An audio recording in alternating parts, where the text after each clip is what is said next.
Kinesthetics is the study of movement.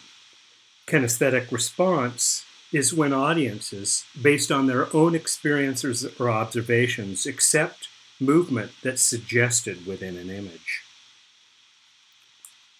This can often be achieved by gesture, as you see in this Robert Longo drawing. He has four figures here that look like they're dancing or moving in a way. They're leaning forward or back. He's using diagonal lines to suggest energy rather than the static lines that you see essentially of his format. But the gestures themselves imply movement. They're not people just standing still with their arms next to their body, but they're moving in one way or another. And we understand that simply because of the detail as well as the way that they're rendered. The decisive moment is another approach to the illusion of movement. This is a term that was applied to the photographs of Henri Cartier-Bresson, as well as others, but Cartier-Bresson was the primary person associated with the idea of the decisive moment. The decisive moment is an instant or a fraction of a second where all of the elements of a picture, both content and composition, coalesce into an image that seems coherent, that's an image that seems in some ways understandable. This is a great example of the decisive moment. And you can see in this photograph that he's rendered a person as he's hopping over a puddle. You can see the figure rendered in midair, sort of stopped in motion.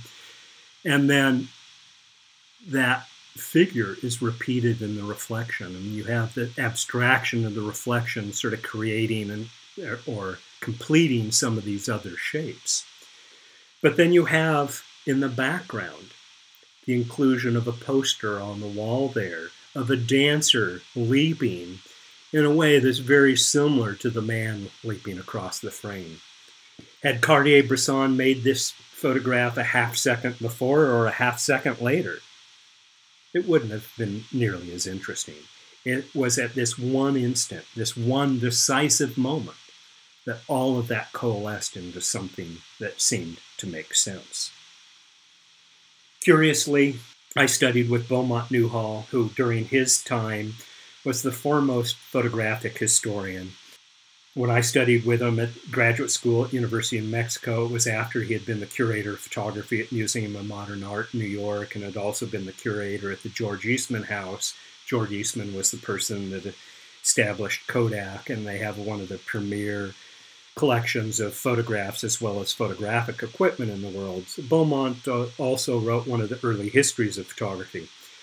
He was friends with Henri Cartier-Bresson and actually brought into one of our classes Cartier-Bresson's contact sheets from this shoot. A contact sheet is when you put your negatives, your film negatives, in contact with a piece of photographic paper and expose that to light, and then give us a positive print, the exact same size of the negative. Cartier-Bresson generally shot with 35 millimeters, so that negative would have been about an inch by an inch and a half or thereabouts. So you get these small little positive pictures that are easier to edit from than negatives. Well, indeed, when Beaumont brought these in and we were talking about the decisive moment, one of the interesting things to discover was this wasn't the only photograph that he made of this scene. He had several photographs. And what we kind of surmised from looking at the contact sheets is when he first saw this, it didn't work very well. He didn't capture him at the height of that jump, that he'd already splashed into the puddle. And apparently, he must have gone up to the guy and asked him to go do that again, because there were 3 or 4 pictures of this guy leaping across the puddle. And this is the one where it all coalesced and seemed to suggest that decisive moment. And it doesn't ruin the picture that it was, in a sense, a recreated decisive moment. Well, one of his other photographs, and again, employs that sense of the decisive moment. You see the sort of almost random heads of the kids playing in the foreground. And then you see almost the random pattern of the windows in the wall in the background. I believe that's an Antonio Gaudi building in the background. But you get this kind of formal juxtaposition between this kind of pattern and the pattern here, Well, again, if he'd photographed this and all the kids were on one side or the other, it wouldn't have worked as well. But it's when all of these different elements seem to coalesce into a unifying whole. Well, another technique to create the illusion of movement is before and after. Before and after is when an artist suggests us to consider what happened just before or after a rendered scene. This Martin Mole painting, I think, is a fun example of that. If you're not familiar with Martin Mole, he's an actor and comedian, used to be on TV a lot, but he's actually a pretty good painter. There are a lot of celebrity artists. Frankly, many of them aren't really very good artists, but they're celebrities, so people look at their works. Martin Mole, on the other hand, actually is probably every bit as good as a visual artist as he was as a performer. You can see his piece Show Off here from 2002, the canvas, where we have a variety of events going on, but you have this guy floating in space there. Well, what's going on? Did he leap from something? Is he falling from something? Is he jumping from one place to another? We really don't know. We don't know what happened right before this or right after it, but he asks us to kind of imagine in a way. And why are these kids, walking in a line? Are they school children? And are these people at a picnic, and looking at the show off, showing off? There's a lot of questions here, but what the picture does is to ask us to sort of fill in the gaps. Mole's provided us clues, but he's asked us to finish that process. And generally speaking, that's what happens, is if you give your audience clues, we will then invent our own stories or narratives that are suggested by the clues, but maybe not fully realized or depicted by the artist as the artist wants us to interpret. Well, another approach to the illusion of movement is multiplication. It's when an object or scene is repeated but moved within a composition or within a series of compositions. This Etienne Jules Mauret photograph from the 19th century. Mauret was a physiologist. He was interested in studying motion, and he used the camera to do that. You can see in this image, it's a photograph outside. He's using a camera and a series of strobe lights to illuminate the figure in the foreground. While the shutter just remains open, the light flashes on and off, on and off, on and off rapidly. So all on one negative or all on one plate, we get this overlapping or multiplication of this one pole vaulter jumping over a pole, and we see the various facets of that movement. Well, also in the 19th century, Edward Muybridge was doing locomotion studies, and he did a number of images where he used a sequence of images here. And here you can see that he's done this image of simply somebody with a hat and cane holding a briefcase or a box, walking and then spinning and turning. And you can see it shot from a variety of angles in a sequence that reads left to right, top to bottom. Even the idea of sequence is one way to achieve the illusion of movement. But while this was a 19th century photograph, recently somebody has taken some of these images and animated them. So let me just show you, if you take that exact same image I just showed you, or at least one series of those images, and put them in rapid sequence, one after another. Let me just do that again. It really completes that sense of movement. And indeed, this was a precursor to the invention of motion pictures. With that in mind, I don't want to get too involved in the study of motion here, but there's been a variety of tools that artists have used to create that sense of animated motion. The zoetrope is one of those. The zoetrope actually is a child's toy. It spins, and you can see the example here, that you include a sequence of image, and in this case, a man running. And you spin that around like a top. Well, it has little openings here that allow the light to come through. So if you turn this to its side and not look from the top, but through these little slits, it will give you the sense of motion. I have an example coming up. Let's look.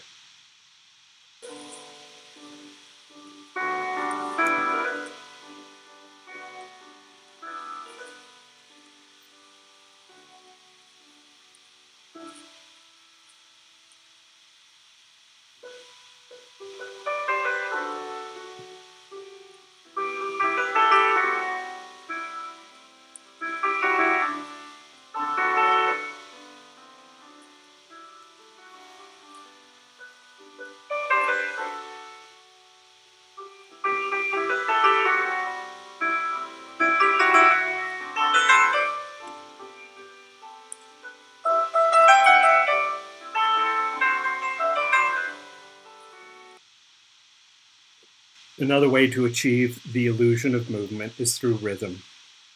Rhythm is when multiple parts of a composition is presented into a definable pattern.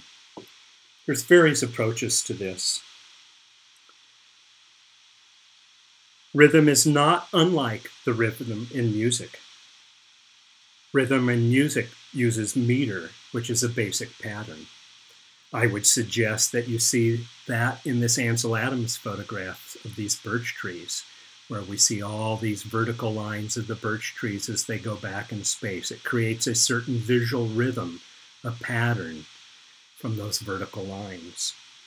Well, just like in music, you can accent. Essentially, accent is emphasizing on a special note or on a specific note. Well, in this case, tree in the foreground, and maybe this tree and some of these trees. This is your primary accent. That's your secondary accent. That's probably a third. But it's amplifying the presence of one of those parts within that pattern or within that rhythm. Well, this Gary Winogrand photograph is very different in approach to Ansel Adams, but he too uses that sense of rhythm. The rhythm here is the pattern of all the people lined up to view the Apollo moonshot. And you see they're all with binoculars and cameras looking up in the sky, and they all seem to have this kind of equal placement across the frame where it creates kind of a visual pattern or rhythm. But there's your accent. She's standing out.